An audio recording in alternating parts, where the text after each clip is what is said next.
Испуганная маленькая собачка, нашедшая приют в дупле дерева после того, как была выброшена в лесу, была спасена от своей печальной жизни в одиночестве, вдали от жилья. Спасатели были оповещены о маленькой собачке, живущей в отдаленной части округа Санома, штат Калифорния, по-видимому, оставленной ее жестоким бывшим владельцем. Вероятно, ее просто выбросили в этом районе, вдали от домов. «Мы видим много таких брошенных домашних животных», сказала офицер по контролю за животными Ширли Зиндлер. Бедная крошка. Она была похожа на маленькое, худое, дикое существо, пытающееся выжить. Вдали от жилья, предоставленное самой себе, она нашла убежище в дупле дерева. Это место защищало ее от суровых климатических условий, но этого было недостаточно. Она не могла найти себе еду и подвергалась всевозможным опасностям от диких животных. Неизвестно, как давно собачка по кличке Бу была оставлена на произвол судьбы, но, вероятно, она бы не продержалась долго.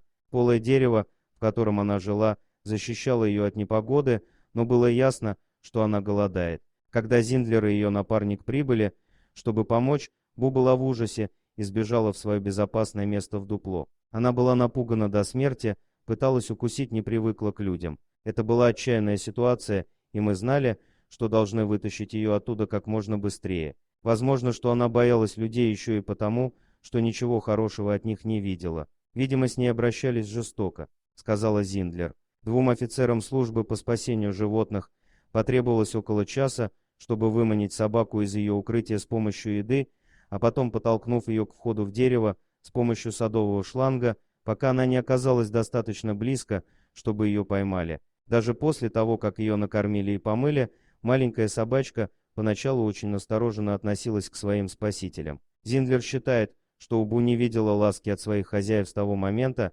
как она была еще щенком, но постепенно она снова учится доверять людям. Офицер по контролю за животными поставила перед собой задачу помочь Бу выбраться из своей скорлупы и стать более общительной и ласковой. Сейчас она живет, воспитывается у меня и начинает понимать, что с людьми все в порядке, сказала Зиндлер. Это происходит очень медленно, но она потихоньку начинает идти на контакт. Мы измеряем наши успехи мельчайшими шагами, но они идут. Бу предстоит еще долгий путь социализации, но Зиндлер надеется, что она сможет продолжить счастливую жизнь в качестве любимого питомца. Мы сможем найти для нее дом. Это будет нелегко, но я настроена оптимистично, поскольку мы видим прогресс, сказала она. Из нее получится хороший компаньон, если мы найдем подходящую пару. Я буду воспитывать ее до тех пор, пока не будет найден правильный хозяин, который будет ее любить, баловать и никогда больше не предаст.